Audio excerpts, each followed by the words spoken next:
Allez, c'est parti. Bienvenue à ce nouveau webinaire. Ce matin, un webinaire organisé avec Parella en partenariat où on va parler du travail hybride. Alors, le travail hybride, c'est quand même un sujet qui est dans toutes les têtes des RH depuis maintenant 3 ans. Et donc, on va voir comment ça évolue entre télétravail. Est-ce qu'il y a plus de télétravail, moins de télétravail? Comment on opère l'organisation des bureaux aujourd'hui?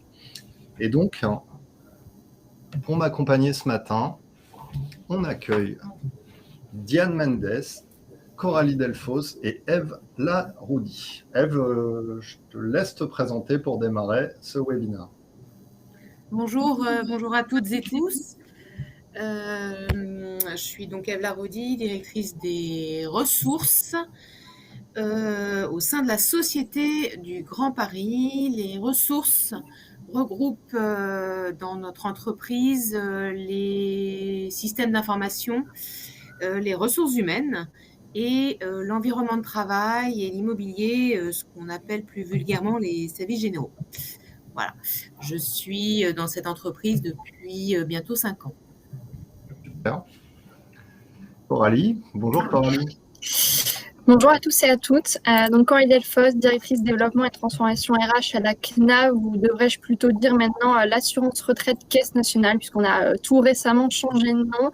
L'assurance retraite, je pense que tout le monde sait qui l'on est, dans le sens où on gère la retraite du régime général de la sécurité sociale et on déploie une politique d'action sociale évidemment auprès de nos populations d'assurés. Donc avec la particularité, l'assurance retraite et notamment côté Caisse nationale, d'avoir deux jambes, c'est-à-dire une première vraiment orientée sur la définition, je dirais, des orientations nationales, et la deuxième d'animation de notre réseau, puisqu'on a en territoire un réseau de CARSAT, des CGSS dans les départements d'outre-mer, qui vont finalement assurer cette mission de service public auprès de nos assurés.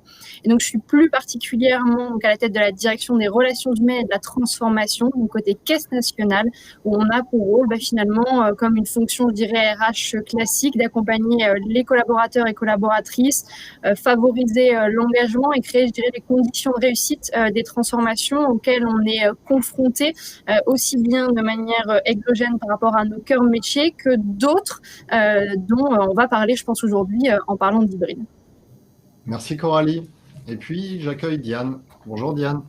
Bonjour, Diane Mendes du cabinet Parella. Donc, Parella est un cabinet de conseil en immobilier d'entreprise. On a 3 grands métiers. Un premier métier qui va accompagner donc, les utilisateurs à réfléchir sur la stratégie immobilière. Donc, est-ce que je loue? Est-ce que je déménage? Est-ce que je suis propriétaire? Voilà, on analyse le schéma directeur immobilier.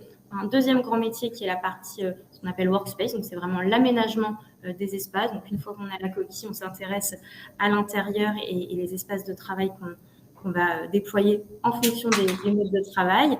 Et donc moi je représente le troisième métier, People and Transformation, qui est plus la partie qui va accompagner toutes les transformations liées à ces évolutions des environnements et des modes de travail qu'on va pouvoir évoquer notamment aujourd'hui.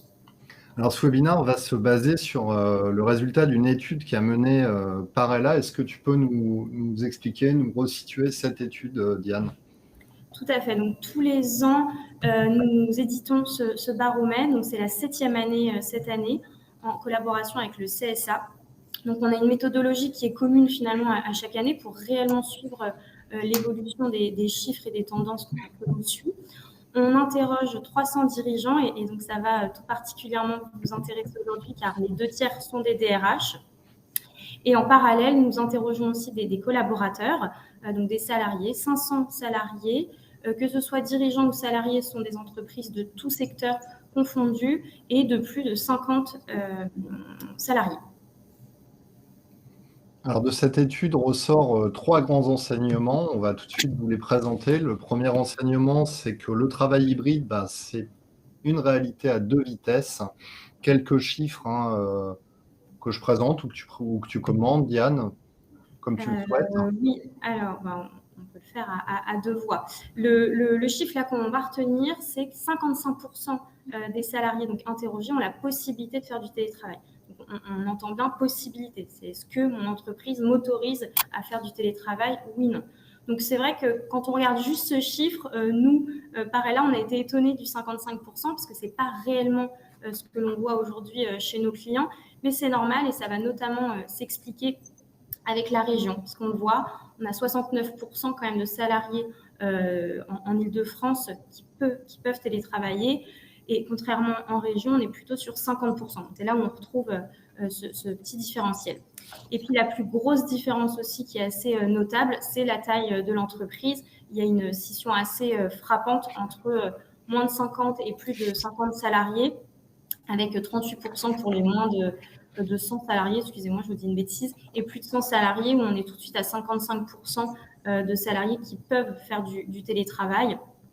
Et après, on vous a aussi mis évidemment les données par secteur d'activité et selon l'âge, mais les différences sont légèrement moins frappantes. Donc, on a des inégalités en fonction de la localisation, de la taille et du secteur. Essentiellement, tout à fait. Et sur ces 55% qui ont donc la possibilité, on a 3 profils finalement qui se dessinent. On a un premier profil qui finalement à hauteur de 41% télétravail dès que c'est possible. Donc en fonction de l'accord de télétravail, est-ce que j'ai 1, 2 ou 3 jours, mais en tout cas je l'utilise à 100%. On a 30% qui utilisent de façon exceptionnelle et finalement c'est un chiffre qui est assez énorme. Quand aujourd'hui on sait que le télétravail est plutôt bien utilisé, on s'aperçoit qu'il y a 30% de ces 55% qui l'utilisent pas tant que ça.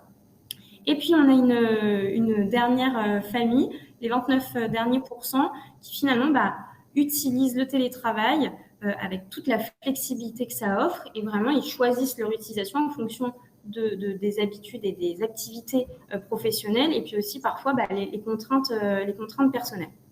Ouais. Donc, on peut noter en fait qu'il y a une certaine maturité, peut-être, je choisis de faire ou non du télétravail en fonction de mon besoin.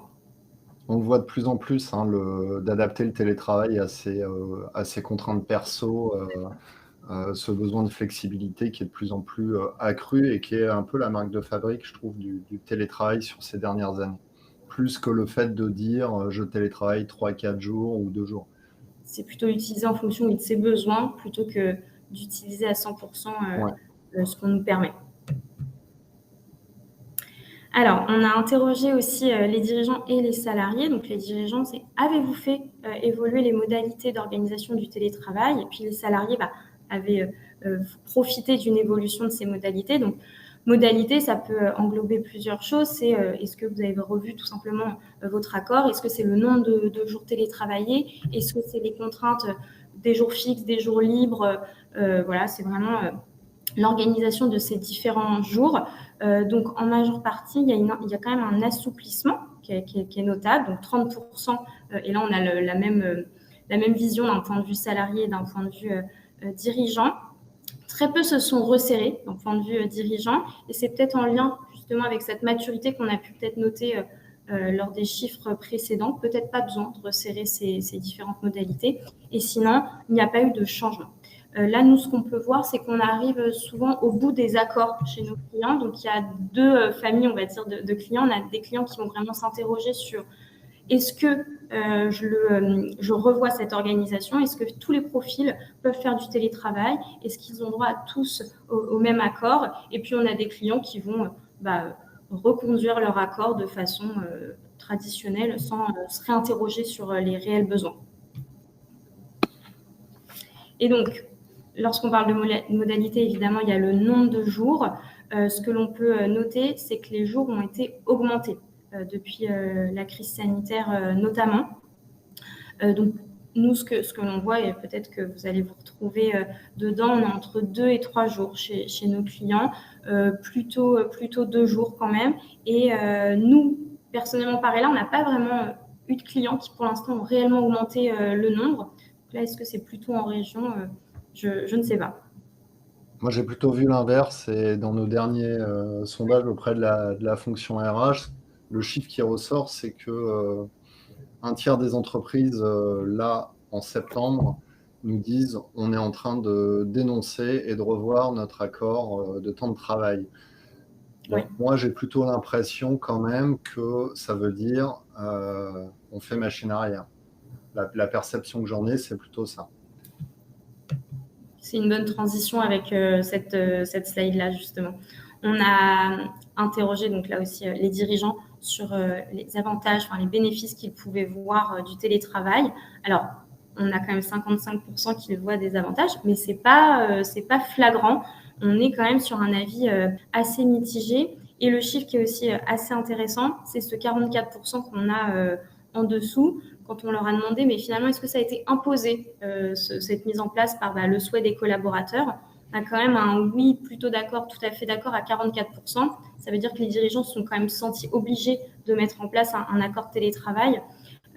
Donc ça souligne bien ce que tu dis, Christophe, peut-être sur cette réinterrogation des jours de télétravail. En fait, ça a été très corrélé aux problématiques de recrutement. Il y a beaucoup d'entreprises qui ont proposé le télétravail pour générer de l'attraction en fait auprès des candidats. Et comme on voit aujourd'hui que le marché du travail a tendance à je vais pas dire se réinverser, mais on voit très bien que la courbe du chômage qui faisait ça est en train de remonter doucement. Et les projections 2024 nous montrent que ça va s'accentuer. Donc, ce qui veut dire que les entreprises vont regagner, j'allais dire, en facilité de recrutement. Et tout ça, ça risque d'avoir un impact aussi sur la capacité des dirigeants à offrir davantage de télétravail. Je vais demander tout de suite à Ève ce qu'elle en pense de ce travail hybride. Est-ce que c'est vraiment quelque chose à deux vitesses? Est-ce qu'on l'adapte à ces populations? Comment ça fonctionne chez toi? Alors, déjà, ce que je n'ai pas eu l'occasion de le dire dans ma présentation, la Société du Grand Paris, elle est le pilote du projet du Grand Paris Express, donc les 200 km de nouveaux métros qui sont en train de se réaliser. D'ailleurs, la semaine dernière, on a fait rouler notre premier train sur la future ligne 15. Donc les choses avancent, et donc tout ça pour dire que nous on est une société de projet avec en ce moment beaucoup de nos collaborateurs qui sont très mobilisés sur le terrain pour s'assurer que sur les chantiers concernés par le projet, tout avance correctement. Et on a, depuis que je suis arrivée, toujours eu du télétravail. On avait une charte avant le confinement qui permettait aux collaborateurs de prendre un jour de télétravail par semaine pour tous les collaborateurs. Donc, on ne faisait pas de différence particulièrement selon les fonctions, les postes, les métiers. On a quand même majoritairement une population de cadres dans l'entreprise. Et puis après le confinement, on a négocié, puisqu'on n'avait pas d'accord, on a négocié un accord pour permettre aux collaborateurs, tout collaborateur, de prendre 2 jours de télétravail réguliers. Voilà. Moi, dans les chiffres que vous avez présentés, je dirais je m'y reconnais. Ce que j'ai, moi, ce dont j'ai connaissance, c'est que tous les collaborateurs qui peuvent, alors on peut négocier faire un avenant à son contrat pour pouvoir bénéficier des 2 jours de télétravail. Tout cela prennent leurs jours de télétravail. Alors, ils ne prennent pas forcément tous 2 jours de télétravail par semaine. C'est plutôt moins. Voilà. En moyenne, l'année dernière, c'était 1,6 jours de télétravail par semaine. Et on a quand même une part de collaborateurs qui ne prennent pas du tout de télétravail. Voilà. 42%. Environ. Et on fait pas de différence entre le travail régulier et puis la flexibilité dont vous parliez, parce qu'en fait, nous, on a clairement dit dans l'accord que c'était du télétravail régulier avec la possibilité de prendre de l'exceptionnel. L'exceptionnel était en vue de se prémunir ou prévenir d'éventuelles nouvelles pandémies ou problèmes de grève, etc., etc. Donc aujourd'hui, c'est plutôt comme ça qu'on fonctionne au sein de la Société du Grand Paris. Alors Coralie, chez toi, c'est pas nouveau, hein, c'est pas un nouveau sujet, ça, le travail hybride, le télétravail, vous n'avez pas attendu le Covid? Non, clairement, j'allais dire, moi, en l'occurrence, dans les chiffres, je pense qu'on fait, je dirais pas partie des bons élèves parce qu'il n'y a pas de bons ou de mauvais élèves, mais c'est vrai qu'on a une politique de télétravail qui est quand même largement développée. Alors, on n'a pas été exempt du mouvement, je pense, de démocratisation, d'intensification du télétravail post-crise sanitaire, avec un atterrissage à 82% de télétravailleurs sur l'ensemble de notre réseau, avec une majorité à équivalent 2 jours par semaine. Je dis bien équivalent parce qu'en plus, on a la particularité, comme on est un réseau, d'avoir des accords qui sont différenciés en fonction des régions, même si dans la dynamique globale de chiffres, la différence peut être observée là dans l'étude, on la retrouve pas chez nous. C'est quand même assez homogène le taux de télétravailleurs sur l'ensemble du territoire, mais avec en effet un historique qui est quand même assez conséquent. Le premier accord, il a été signé en 2014, me semble-t-il, donc il y a maintenant une dizaine d'années. On vient de signer côté Caisse nationale donc le 5e accord, pas plus tard qu'il y a une semaine, où on suit le mouvement que tu évoquais, Christophe, de flexibilisation du télétravail, avec je dirais un système de droit commun plus responsabilisant, une enveloppe annuelle de 100 jours, tenant compte du télétravail exceptionnel, du télétravail régulier ou pas. En fait, on est vraiment dans une logique aujourd'hui où on se dit, on donne une enveloppe de jours et en fait finalement modulo les besoins d'ailleurs du service, modulo les attentes des collaborateurs qui ne seront pas les mêmes si je caricature dans une direction informatique que dans une direction de production, de traitement des dossiers retraite, d'avoir une formule qui nous permette d'ajuster et de se dire si certains ont envie d'une formule un peu fixe, ils peuvent le faire en fait avec une enveloppe de cette manière-là. Ceux qui ont besoin ou envie de flexibilité, ils sont aussi capables de le faire avec cette formule-là. On a vraiment une logique de simplification de l'accès avec quand même un parti pris d'une confiance donnée a priori, là où peut-être dans les premiers temps du télétravail, on était un peu plus frileux et de se dire il faut vraiment que l'autonomie soit démontrée. Là, aujourd'hui, on ouvre un petit peu plus le télétravail, notamment pour des nouveaux arrivants où on va permettre assez rapidement l'accès puisque ça a été évoqué, mais le marché est aussi relativement tendu et on sait que c'est une attente des collaborateurs qui arrivent chez nous.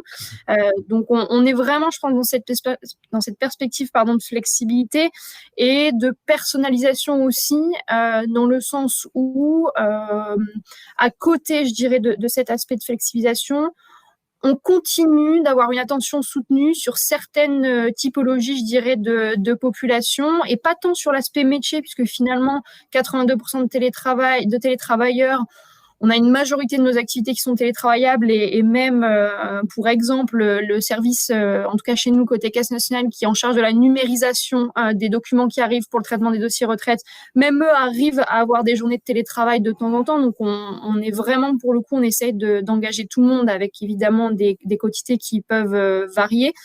Mais on continue de porter une attention à des personnes qui vont être en situation de handicap, par exemple, des parents d'enfants de moins de 3 ans, les proches aidants. Là, avec ce nouvel accord, on donne aussi la possibilité aux femmes enceintes, par exemple, de télétravailler un peu plus tôt par rapport à la grossesse. Donc voilà, d'avoir aussi une attention qui soit accordée, une personnalisation au-delà de cette flexibilité. Avec, et là, je n'étais pas là à l'époque quand la dynamique a été engagée, mais je m'y retrouve complètement et je le portais par ailleurs dans d'autres fonctions que j'occupais précédemment. Chez nous, on n'a pas eu ce mouvement de balancier de beaucoup de télétravail, retour en arrière. On a toujours été dans un équilibre assez raisonné. Pour 2 raisons. La première, c'est quand même on est une mission de service public, donc on se doit d'être à proximité de nos assurés, et notamment à proximité physique pour partie de nos équipes.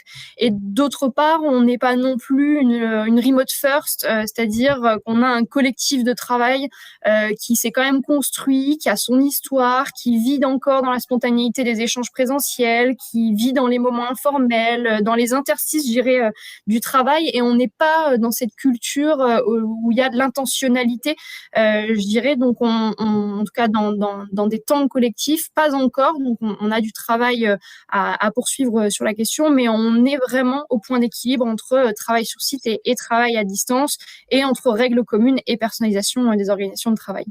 Ouais, et puis la bonne méthodologie, si je résume, c'est le test and learn en fait. Parce que C'est vrai que beaucoup d'entreprises ont vu le télétravail arriver d'un seul coup. Il y a Stéphanie qui nous dit: sait-on estimer le volume d'entreprises qui proposaient du télétravail avant crise sanitaire versus celles qui l'ont mis en place après, donc de manière forcée. J'ai plus les chiffres en tête, mais avant Covid, franchement, on ne devait pas dépasser les 10% de boîtes avec de véritables accords en place. Ça allait pas très loin. Diane, pour conclure cette partie, est-ce que tu as quelque chose à ajouter? On a perdu Diane.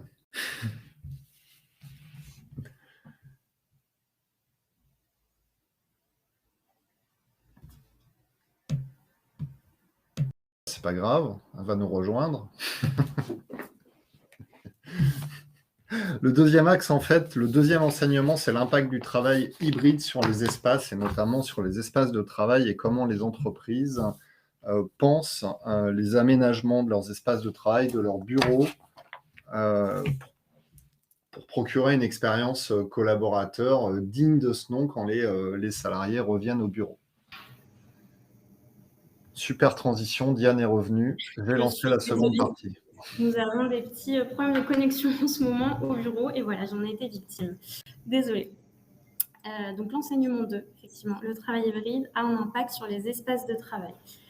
Alors on a une question qui a été très mouvante cette année. C'est, je ne sais pas si tu passes les slides. Tac, voilà, super. Merci beaucoup. Donc on a interrogé les dirigeants et là aussi les salariés sur finalement est-ce que vos espaces de travail, vos aménagements correspondent à telle ou telle, sont adaptés en tout cas à telle ou telle dimension. Donc les sujets de normes environnementales et l'image de votre entreprise, pas trop de sujets là à souligner. En revanche, là où on a une vraie différence, c'est si les espaces de travail sont bien en cohérence avec les nouveaux modes de travail et notamment ce mode de travail hybride. Donc, on est à 70%, ce qui n'est pas un taux non plus bas. Mais par contre, on perd 15 points par rapport à l'année dernière. Donc là, on sent qu'il se passe quand même quelque chose. Et aujourd'hui, les vraies questions, c'est pas tant l'aménagement en tant que tel, mais on a beaucoup cette notion d'outils. Et c'est comment on outille les espaces de travail pour que cette collaboration hybride se passe de manière assez fluide. Et dans d'autres questions derrière, on va beaucoup parler des outils. C'est vraiment la préoccupation aujourd'hui. Et en fait, les outils et la façon d'aménager les espaces, et elle est assez mince. La frontière est assez mince. On a interrogé, donc, dans la mise en place de ce travail hybride, quels sont les enjeux? Alors là, la différence qui est notable et qui est intéressante, c'est qu'on voit vraiment que les dirigeants ont une vision globale sur les différents enjeux, alors que les salariés, ils vont réfléchir aussi de façon beaucoup plus opérationnelle. Donc, l'enjeu principal pour les salariés, c'est vraiment les outils à hauteur de 40%, alors que les dirigeants, on est sur quelque chose de très homogène entre le management, les modes de collaboration, l'accompagnement des collaborateurs et les outils. On sent qu'il y a une conjugaison gagnante, une combinaison gagnante pour que ce travail hybride fonctionne. C'est intéressant d'avoir votre vision à vous, DRH, si vous vous retrouvez dans ces trois leviers.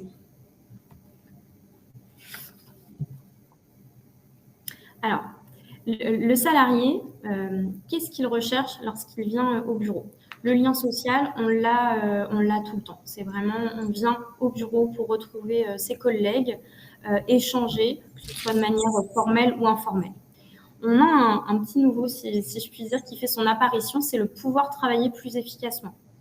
Là, ça fait peut-être aussi le lien avec tout à l'heure quand on parlait d'avantages, d'inconvénients du télétravail. Peut-être qu'aujourd'hui, les salariés trouvent qu'ils sont moins efficaces chez eux. Et puis, ça explique aussi pourquoi on n'a peut-être que 40% qui utilisent pleinement leur jour de télétravail. Et en troisième position, on a encore ce sujet d'équipement, donc les outils. Et je viens au bureau pour avoir tout l'équipement nécessaire à, là aussi, être très efficace et opérationnel. Alors ça, on aime bien cette question. Finalement, l'aménagement des espaces de travail, est-ce que c'est ce qui vous retient? Est-ce que c'est ce qui vous attire? Et très clairement, oui. À 70%, les salariés font le choix d'une entreprise ou d'une autre, ou bien de rester dans l'entreprise dans laquelle ils sont, parce que l'aménagement des espaces de travail correspond en tout cas à leurs attentes et besoins. Et puis là, on a mis en exergue la courbe en fonction de l'âge. Alors, c'est pas étonnant, les chiffres qu'on voit en bas à droite. Donc là, 19% pour les moins de 35 ans et 8% pour les plus de 50 ans. C'est pas étonnant, mais on a aimé quand même, on aime bien le présenter, voir la différence effectivement on se projette dans ces espaces, plus on est jeune, plus cette projection est importante. Alors là, c'est intéressant et je pense que ce chiffre va aussi vous intéresser. On s'aperçoit que déjà la vision entre les salariés et les dirigeants sur la fidélisation, le recrutement, l'attractivité liée aux espaces, la vision n'est pas trop éloignée et ça rebondit tout de suite sur le chiffre précédent. Mais oui, les espaces de travail ont un enjeu très important dans cette fidélisation ou cette attractivité. Et ça fait lien aussi avec des chiffres qui vont venir après, mais l'espace de travail est un vrai vecteur d'image, c'est un vrai outil de communication, que ce soit un outil de communication interne, et donc là qui va jouer sur la marque employeur, ou bien vraiment un outil de communication plutôt externe. Là, on n'a plus de questions là-dessus, et ça, nos clients, c'est de plus en plus important pour eux. Et on note aussi, on fait beaucoup d'ateliers collaboratifs avec les collaborateurs, et de plus en plus, on a des ateliers sur comment on traduit l'ADN et l'image de notre entreprise dans nos espaces. Alors qu'avant, on était plutôt sur des dimensions, comment voulez-vous concevoir vos espaces par rapport à vos modes de travail? Oui, et on le fait encore aujourd'hui, évidemment, mais vraiment cette notion d'image, je vais juste dire image, a de plus en plus d'importance, et les collaborateurs ont une vraie parole et jouent un jeu très important dans ces choix-là. Il y a David qui nous dit dans la réponse utilisateur, quand on parle outils, s'agit-il d'une adaptation des processus de travail à l'hybride ou un manque d'adéquation des besoins utilisateurs au travail? Alors, il s'agit d'une adaptation des processus de travail à l'hybride ou un manque d'adéquation des outils. On a vraiment cette notion de performance des outils. On est sur finalement des besoins assez simples de fluidité, et quand on vient travailler au bureau, on veut que ce soit simple, c'est-à-dire on branche un câble, tout fonctionne et on n'a aucune question à se poser, plus que de l'innovation. Aujourd'hui, on note pas une recherche d'innovation exceptionnelle sur on veut des écrans tactiles partout, dans toutes les salles. Non, on veut juste que ça fonctionne et qu'on n'ait pas à y réfléchir pendant des heures et des heures, et surtout appeler l'IT toutes les 2 minutes parce que ça ne fonctionne pas. Ça, c'est vraiment des points bloquants aujourd'hui qu'il faut essayer de gommer le plus possible. Et donc oui, il y a un certain manque d'adéquation parfois des outils digitaux là sur ces points-là. Est-ce que ça arrive ? Alors, et ce fameux flex office, on parle beaucoup du flex office, qui est un peu décrié, et d'ailleurs, on n'a que 24% des salariés qui aujourd'hui sont en flex office. Mais par contre, une fois que c'est déployé, c'est à 73%, on va dire que c'est adopté. Et le grand avantage perçu, c'est vraiment, c'est un mode de travail qui permet d'échanger, de rencontrer d'autres personnes et qui favorise les échanges, notamment informels. Et ça fait tout de suite le lien avec la première motivation des collaborateurs qui viennent au bureau pour échanger avec les autres. Donc là, aujourd'hui, nous aussi, dans les retours d'expérience que l'on a chez nos clients en flex office, les retours sont bons. Et c'est vraiment ce point-là qui est à chaque fois mis en avant, c'est on échange plus facilement. Alors, le temps d'adaptation peut être long, plus ou moins long, évidemment, en fonction des personnes. C'est comme tout changement pour le coup. En revanche, sur les avantages, il n'y a pas de discussion. C'est vraiment cette transversalité que ça permet qui est assez frappante. Alors, on a quand même la question classique. C'est quoi le flex office? Ah oui, c'est vrai. Excusez-moi, j'ai manqué de pédagogie. Le flex office, c'est le fait de ne plus avoir de bureau attribué. Et il y a une variable qui va être importante, donc je l'ai dit, ça, on n'a plus de bureau attribué, mais c'est combien de postes de travail on va disposer pour les collaborateurs. Donc, on va parler de taux de foisonnement. Attention, j'arrive sur Le jargon, donc le taux de foisonnement, c'est le nombre de postes de travail que l'on implante pour 10 collaborateurs. Donc, admettons un taux de foisonnement à 0,6. Ça veut dire qu'il y a 6 postes de travail pour 10 collaborateurs. Mais là, j'ai seulement parlé des postes de travail. Et le flex office, c'est surtout offrir davantage d'espace de collaboration aux collaborateurs. Donc, oui, on vient réduire les zones d'espace de travail vraiment avec des postes de travail. En revanche, on va offrir beaucoup plus d'espace de salle de réunion, d'espace informel, d'espace convivialité. C'est vraiment pour mettre en avant justement et répondre à ces besoins de « je veux échanger avec mes collègues ». Merci Diane. Coralie, est-ce que à la CNAV, ces différentes expérimentations sur les temps de travail impactent les espaces de travail? Alors aujourd'hui, sur la question des espaces de travail, il faut savoir que nous, on a une réflexion qui était engagée avant même peut-être ces bouleversements, avant même la crise de Covid, où on avait déjà cet enjeu de faire évoluer nos espaces pour répondre, je dirais, à une dynamique qui avait été engagée en matière de collaboration, d'implication des collaborateurs dans la construction de projets transverses et d'innovation. Et finalement, les espaces de travail étaient une brique d'une transformation qu'on voulait un peu plus large. Et donc, en effet, on a un mouvement qui est engagé d'avoir un petit peu moins de bureaux individuels, plus d'espaces collaboratifs et alternatifs, qui étaient un petit peu les grands axes de travail. Aujourd'hui, on est dans une phase chez nous, côté Caisse nationale, vraiment de réflexion autour de bureaux de demain, d'ailleurs, comme on l'appelle chez nous, où on s'interroge sur finalement comment on revisite l'expérience des collaborateurs par rapport à ces bureaux-là. Et d'ailleurs, on a interrogé nos collaborateurs, partie de nos collaborateurs récemment, notamment ceux qui ont pu aussi expérimenter un peu des nouveaux espaces qui sont déjà déployés, et de se demander finalement est-ce que ça répond bien aux usages, ça répond bien aux attentes, et on voit en effet sans surprise, pour rejoindre un petit peu les chiffres que vous avez présentés là, le besoin de pouvoir partager des moments entre collègues, c'est la raison numéro 1. Je crois qu'on a 75% à peu près de personnes chez nous qui le met en avant, avec, je dirais, un attachement fort à une forme de personnalisation quand même de l'espace de travail. Et ça rejoint, je pense, un peu cette question de comment on traduit l'ADN. Il y a peut-être l'ADN qu'on traduit au niveau, je dirais, macro de l'entreprise, de l'organisation, mais il y a aussi à l'échelle d'une équipe, sachant qu'en effet, il y a un mouvement, après, qui n'est pas le plus marqué chez nous, de parfois dépersonnalisation ressentie des espaces, avec ces logiques de flex office qui sont engagées.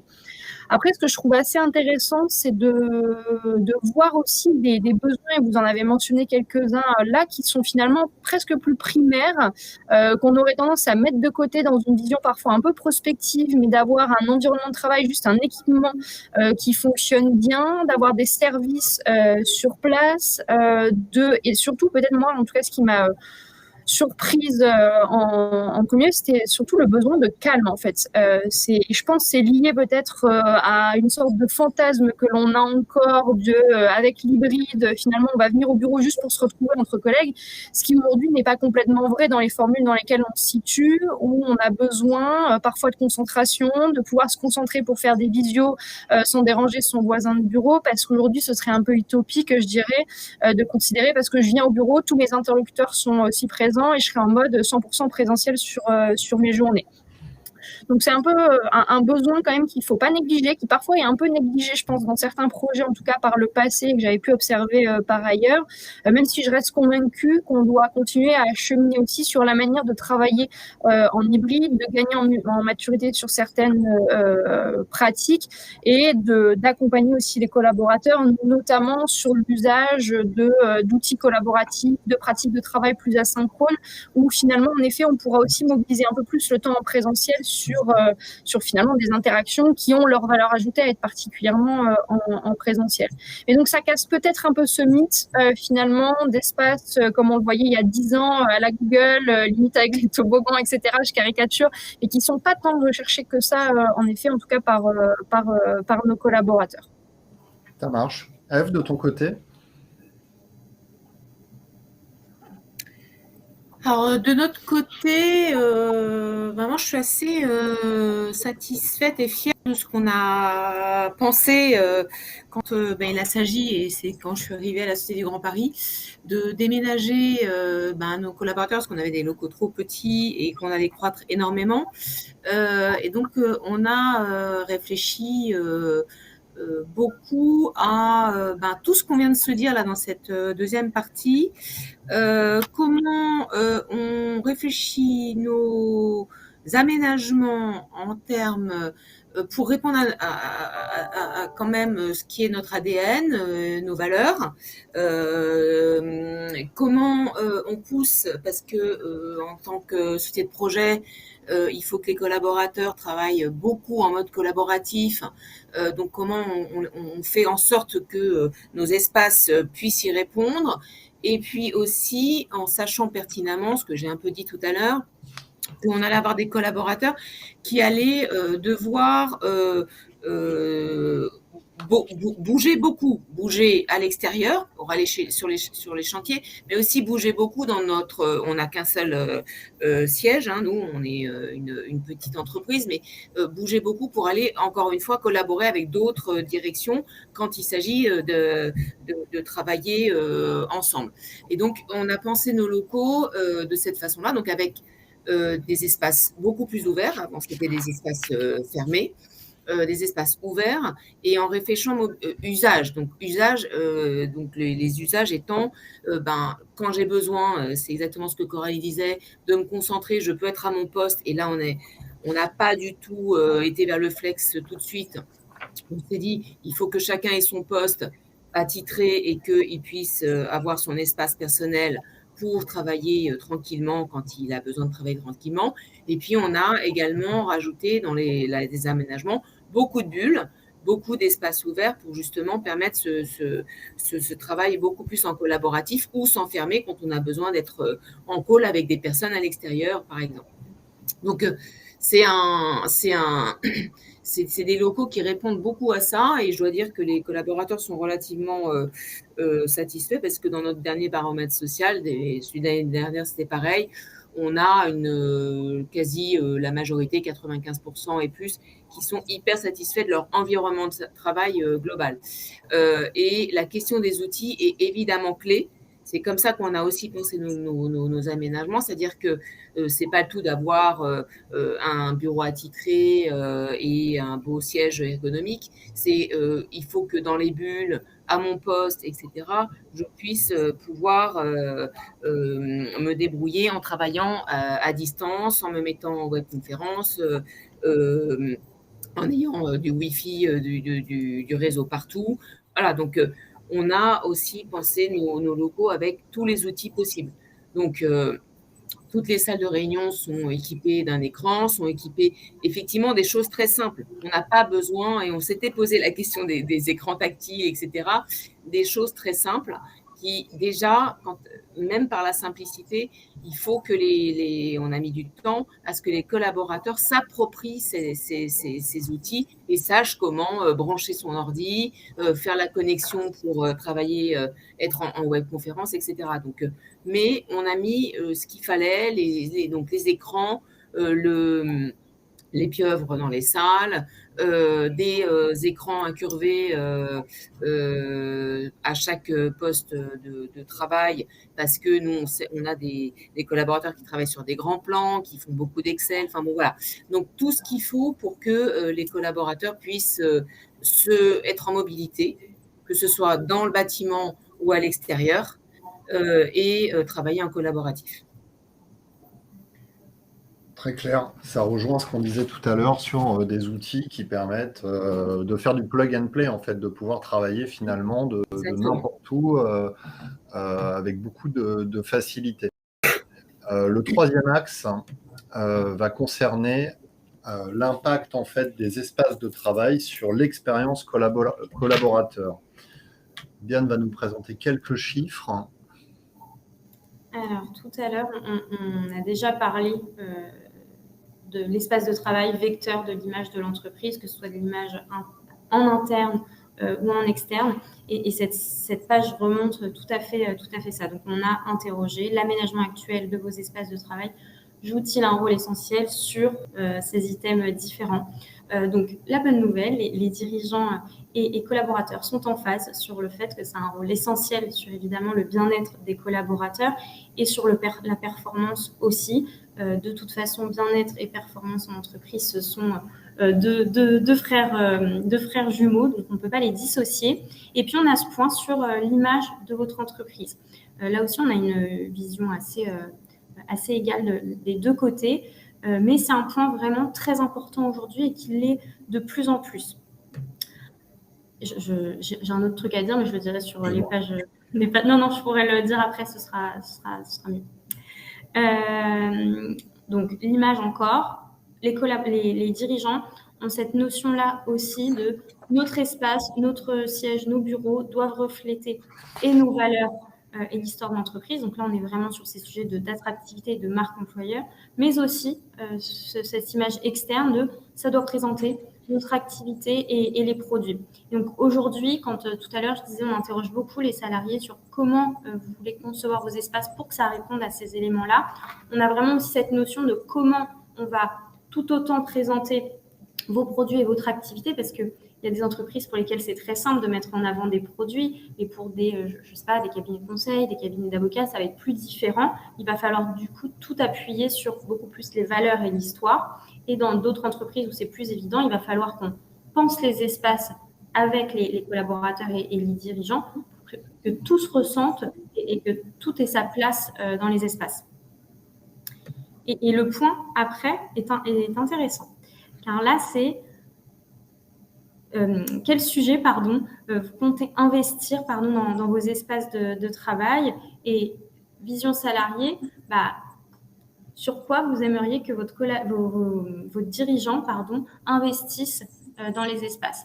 Donc, je vais tout de suite orienter la discussion sur la dimension de qualité de vie au travail. Finalement, c'est pas énorme, 58%, je trouve. Les dirigeants sont prêts à investir sur cette dimension-là, versus ils sont assez lucides à 80% de oui, les espaces de travail ont un impact sur le bien-être des collaborateurs. Donc ces chiffres-là, on était assez étonnés quand on les a découverts, parce que pour le coup, on trouve que ça ne fait pas trop sens avec ces deux visions.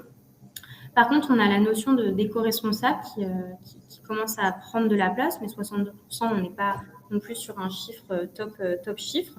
Et l'innovation dans les équipements, et c'était le point de tout à l'heure, les collaborateurs, à 68%, sont sur cette dimension-là.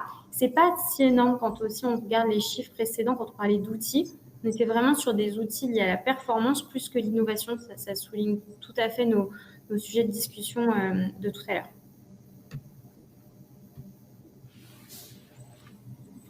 Alors, les services. Tout à l'heure, Coralie en parlait sur aussi les services qu'on rencontre et qui sont proposés au bureau. Donc là, on a interrogé les dirigeants sur quels services proposez-vous à vos collaborateurs.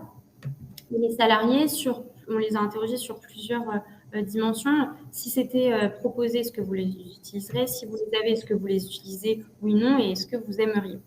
Donc, il y a des chiffres comme par exemple l'offre de restauration, ça c'est un basique aujourd'hui, mais qui est très important et qui reste un des points essentiels pour les collaborateurs.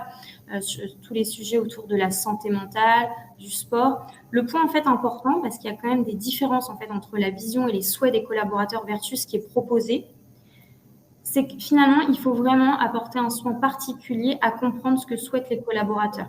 Ça se fait au démarrage des projets et lorsque les espaces sont repensés, il faut réellement interroger les collaborateurs sur leurs attentes, parce que parfois, il y a des montants très importants qui sont déployés sur ces sujets de service, mais il suffit peut-être d'un ou deux services, mais qui répondent réellement aux besoins des collaborateurs pour que ce soit un taux de satisfaction important.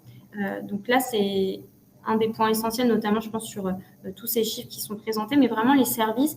Il ne faut pas déployer des services pour déployer des services. Et l'important est de comprendre là aussi ce que cherchent les salariés et ce qu'ils vont vraiment utiliser une fois sur site. Ouais, après, les salles de sieste, etc., on est à mon sens, on est dans le goodies, mais... Oui, puis salle de sieste, il y a beaucoup, enfin, on en a quelques-unes sur nos projets. Il y a tellement la notion de management derrière. Bah oui, mais je me vois toujours pas aller me mettre dans la salle de sieste parce que mon manager, je sais qu'il va pas apprécier. Donc là, ça soulève d'autres sujets, en fait. C'est des sujets plus structurants, tous ces services-là versus une offre de restauration qui est le B.A.B.A. Ouais, ou peut-être que c'est pas à l'entreprise de proposer une salle de sieste. Après, les avis divergent. C'est un Qu'est-ce que bon t'en penses, débat. qu'est-ce que t'en penses, Coralie? J'avoue, je souris sur la salle de sieste parce que dans une vie passée, en effet, où j'ai eu la casquette de consultante, c'est vrai que c'était souvent des choses qui étaient mises de côté très rapidement parce qu'il faut une exemplarité managériale pour que ça fonctionne.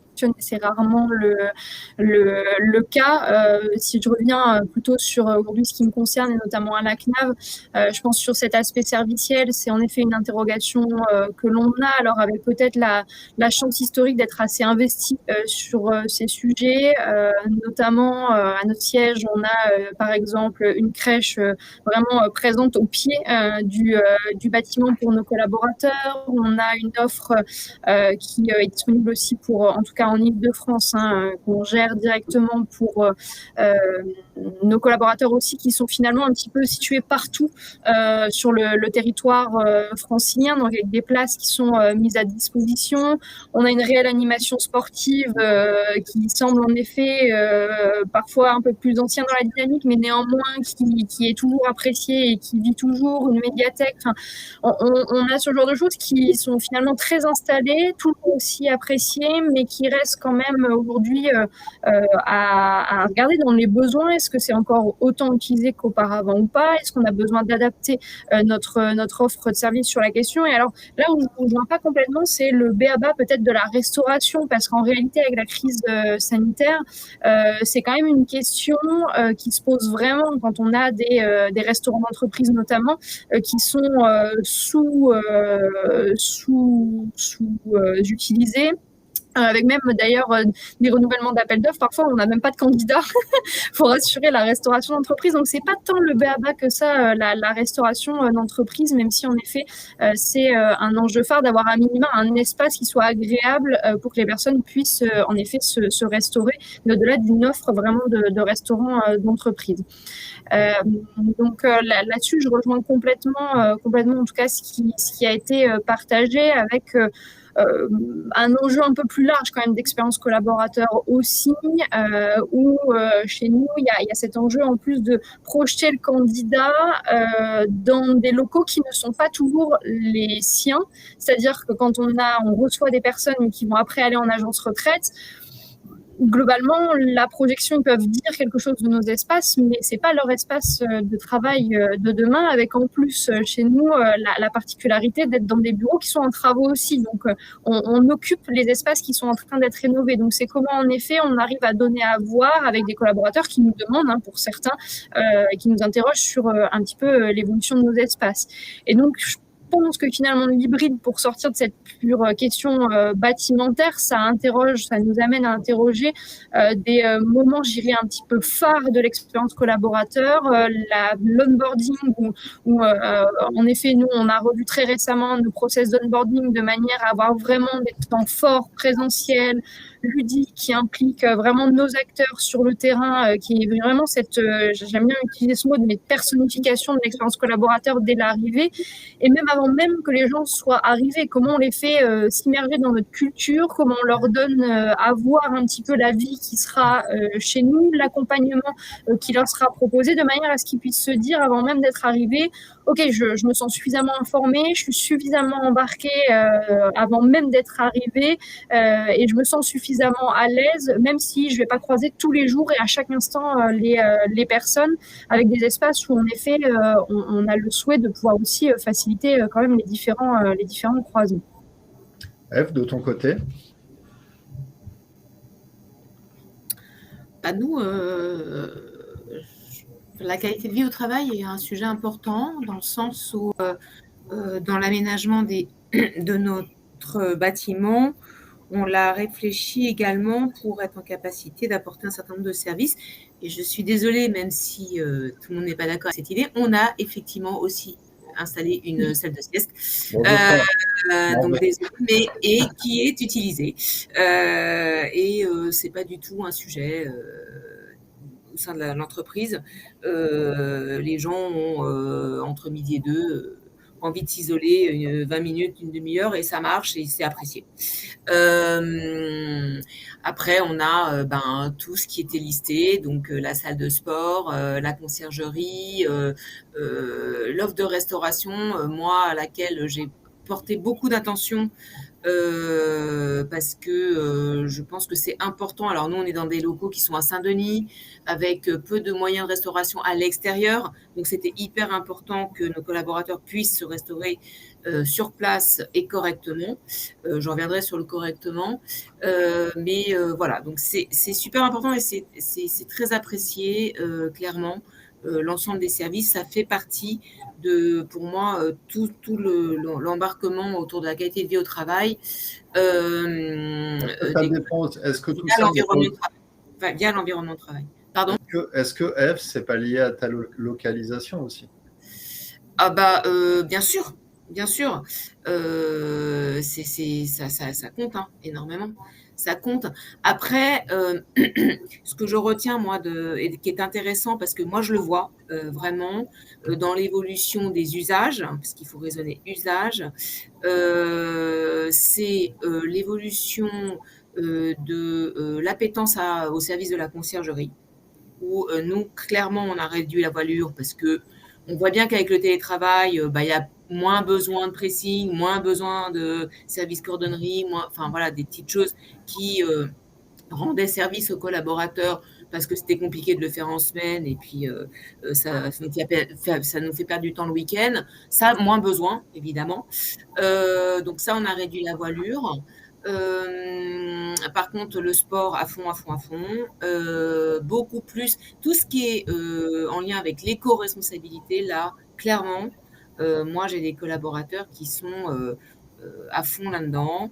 Alors, ça passe par tout ce qui est autour de la mobilité. On a beaucoup de gens qui viennent en vélo, donc, et on est en train de réfléchir à une offre peut-être un peu plus élargie de pouvoir doter tout ou partie de nos collaborateurs de vélos. C'est une réflexion qu'on a en ce moment. Et puis, je reviens à la restauration où, c'est important parce que nous, sur place, il faut qu'on puisse offrir cette possibilité aux collaborateurs, mais le mieux manger, bien manger, comment on recycle les déchets, etc., fait partie des choses qu'on doit maintenant beaucoup plus prendre en compte, en sachant qu'en plus, il faut faire attention au panier moyen du repas dans la journée. Mais c'est des éléments qui, aujourd'hui, sont super importants pour les collaborateurs. Voilà. Peut-être si je peux rebondir là-dessus sur ce qui est évoqué. En effet, on voit bien les aspirations en matière d'écologie sont assez mouvantes avec, vous l'avez dit, l'attention portée aussi au porte-monnaie de chacun. Côté assurance retraite, on a en plus la dimension, je dirais, plus publique, c'est-à-dire que le service public a son rôle à jouer sur la question environnementale parce que le traitement d'un dossier retraite, ça a une empreinte carbone. Et donc cette réflexion autour des espaces, notamment de leur empreinte bâtimentaire, rénover nos espaces en fait en tant que tel, c'est une considération écologique parce qu'on a des sujets d'isolation, mais pas que. De se poser la question de nos déplacements en effet. Et je vous rejoins sur le parc vélo qui est vraiment un réel investissement sur lequel on se positionne. Pour prendre un exemple très concret, de la place de la viande dans l'organisation d'un séminaire avec nos agents de direction où leur a été largement proposé une option végétarienne, c'est-à-dire qu'il n'y avait pas d'option avec de la viande, l'accompagnement aussi de nos collaborateurs au quotidien sur ces questions-là, avec une dynamique chez nous aussi de qu'est-ce que aussi comment ils ont envie de s'investir sur la question parce qu'on est loin d'être uniquement sachant et on voit bien qu'on a des aspirations individuelles à l'image d'un projet qui a été mené sur notre site de Tours où c'est aussi la motivation individuelle des personnes qui a permis de déployer un projet avec la Ligue de protection pour les oiseaux, où on est dans une préservation aussi de l'écosystème dans lequel on s'inscrit. Et donc, c'est des à côté, en effet, c'est pas le cœur parfois de nos réflexions quand on parle d'espace de travail et d'usage, et pour autant, on a une attention qui maintenant est nécessaire et soutenue. Merci Coralie. On arrive à la fin, hein, ça fait 57 minutes qu'on est ensemble. Dernière partie en guise de conclusion sur les prochaines étapes. Diane, quelques chiffres de projection. Cette année, pour la première fois, on a interrogé sur finalement, est-ce que vous êtes prêts à mettre en place, là ça va plus loin même que des nouveaux modes de travail, mais c'est une nouvelle organisation, donc sur la semaine de 4 jours, est-ce que j'autorise du 100% télétravail pour que mes collaborateurs puissent vivre en région? Est-ce que j'ouvre mes espaces pour accueillir d'autres publics le soir ou le week-end avec des objectifs qui peuvent être totalement divers? Donc là, en priorité, c'est oui, on est prêt à passer à la semaine de 4 jours, mais seulement à 23%. Donc on n'est pas encore réellement prêt. De façon générale, en fait, du point de vue des dirigeants, on n'est pas prêt à passer à ce step supérieur des quatre avancées qu'on a proposées. En revanche, les collaborateurs, et là, avec moins de surprises, sont plutôt prêts à avancer et avec en top position quand même le passage à la semaine de 4 jours. Donc là, les salariés se projettent bien dans cette organisation. Là, nous, Parella, on ne rencontre pas encore beaucoup de clients qui nous parlent de la semaine de 4 jours ou d'autres typologies. On verra peut-être l'année prochaine, on aura peut-être plus de cas à expliquer en ce sens. Eve, qu'est-ce que tu en penses? Alors, je pense qu'on n'est pas du tout mûr sur la semaine de 4 jours, j'avoue. Alors, là, je vais juste parler, parce que je ne vais pas faire des itérations nationales, mais pour la Société du Grand Paris, c'est clair que on n'y est pas du tout et on n'a pas du tout, même si on l'a, de la part de nos élus, évoqué plusieurs fois. Par contre, nous, on a déjà un problème de charge de travail, donc il faut qu'on gère un peu déjà ça en priorité. Donc, raccourcir la semaine me paraît très compliqué. Puis ça interroge sur plein de choses, sur l'équilibre vie pro, vie privée, bon bref. Donc, on n'y est pas du tout. Donc ça, je dirais que on verra, mais à ce stade, je pense pas que ce soit ça qui règle ou qui apporte plus de qualité de vie au travail. Après, il y avait le sujet de est-ce qu'il faut aller vers plus de télétravail?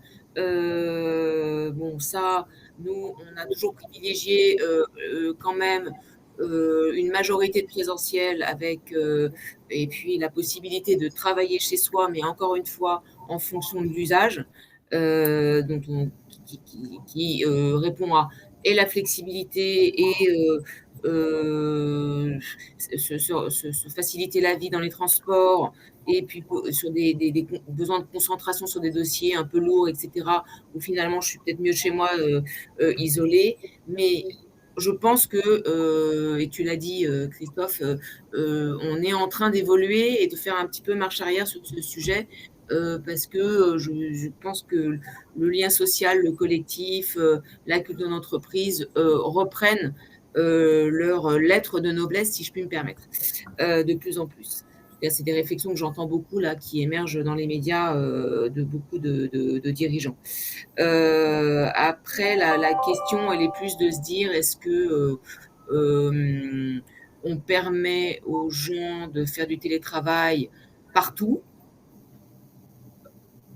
en France, dans le monde, voilà, comme ça a pu être le cas pendant le confinement, où là, nous, on a déjà des gens qui ont évolué en province, enfin, qui ont déménagé en province ou qui habitaient déjà en province. Donc ça, c'est déjà une pratique qui se fait et avec notre accord de télétravail le permet. Donc, il n'y a pas de sujet. Et puis, nous, on a un sujet sur l'étranger parce qu'on n'a pas n'a pas de bureau à l'étranger et d'occasion beaucoup de voyager à l'international. Donc, le sujet s'y prête pas. Voilà. Donc, moi, je dirais que c'est plutôt là, on est en train de digérer cette première phase et extension un peu plus de télétravail. Parce que là, c'est clair que c'est rentré vraiment dans la pratique. Et on voit bien que on peut se reposer des questions sur les règles, sur la flexibilité, sur tout ça. Mais parce que nous, on envisage très clairement de renégocier notre accord l'année prochaine pour ces raisons-là. Parce qu'on a vu, maintenant, on a un peu plus de recul, on a au moins 2 ans à peu près de recul sur l'accord qu'on a signé. Donc voilà, on est plutôt dans cette phase-là. Et notre environnement de travail ne se pose pas, sauf sur le flex. Où là, on voit bien que le télétravail contribue à faire que nos locaux sont évidemment quand même plus vides, parce qu'il y a moins de gens, finalement, il y a moins d'occupation du bâtiment. Et donc, les gens viennent naturellement au flex. Donc, on n'a même pas besoin d'aller pousser le truc. On a des réflexions avec certaines équipes qui, elles, ont de plus en plus besoin quand même de finalement se dire, et puis nous, on est dans un mode projet, donc il y a des phases qui vont arriver, qui vont être très intenses, où les gens vont être avoir besoin d'être très en proximité, de prendre des décisions très vite, d'interagir quand ils sont ensemble, de façon en temps réel. Donc, le flex répondrait beaucoup plus à ce besoin-là. Voilà. Mais ça vient naturellement et pour des besoins très opérationnels. Donc ça, c'est une réflexion. C'est peut-être faire évoluer notre accord sur le télétravail et évoluer progressivement vers du flex. Merci Ève. Coralie, tu vas conclure. C'est moi qui fais la conclusion. Je ne vais pas revenir sur peut-être la perspective télétravail. J'en ai évoqué bien grand mot pendant ce webinaire. Peut-être sur une question, la semaine de 4 jours, je vais évidemment prendre la balle sur le sujet, puisque nous, ça fait 8 mois qu'on teste la semaine de 4 jours chez nous, avec une vingtaine d'expérimentateurs aujourd'hui, où l'expérimentation est plutôt perçue positivement. Les bénéfices, en tout cas, qu'on souhaitait voir apparaître sont plutôt au rendez-vous, notamment sur la flexibilité, sur l'équilibre des temps de vie, mais en ayant en tête que l'idée, c'est pas nécessairement d'en faire un modèle, et là, je parle bien côté caisse nationale, puisque, encore une fois, on peut avoir des politiques différenciées dans les CARSAT, mais ça s'inscrit complètement dans une logique de personnalisation de l'expérience collaborateur, c'est-à-dire qu'on voit bien aujourd'hui que les personnes intéressées, les personnes qu'on va toucher, ça va être plutôt des personnes qui ont envie de s'épanouir par ailleurs, de potentiellement se développer sur d'autres projets, sur une dimension associative ou que sais-je, plutôt que par exemple des personnes qui vont être parents de jeunes enfants où concrètement, eux, leurs enjeux, c'est plutôt d'avoir des temps réguliers, des horaires de travail bien cadrés, de déposer l'enfant à l'école le matin, d'aller les chercher. Donc, on voit bien que les envies ne sont pas du tout les mêmes et que pour l'instant, en tout cas, sur les populations qui sont intéressées, ça fonctionne plutôt bien et on est là dans une perspective d'ailleurs d'élargissement où on espère en effet avoir un nombre de personnes qui rentrent un petit peu dans le dispositif plus conséquent pour voir aussi comment ça fonctionne à plus grande échelle. Donc là, je crois qu'on a mené un petit sondage justement pour voir un petit peu les gens intéressés, où on avoisine à peu près 400 personnes sur 3500 collaborateurs en Ile-de-France qui se diraient intéressés. Ça ne veut pas dire qu'ils vont se lancer dedans, mais qui sont intéressés.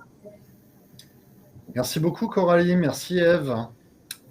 Et puis merci Diane. Ce webinaire, vous pourrez le retrouver en replay sur MyRHline dès demain matin. Je vous souhaite une excellente après-midi. Merci pour votre participation. Au revoir. Merci, bonne journée. Au revoir, bonne journée. Au revoir.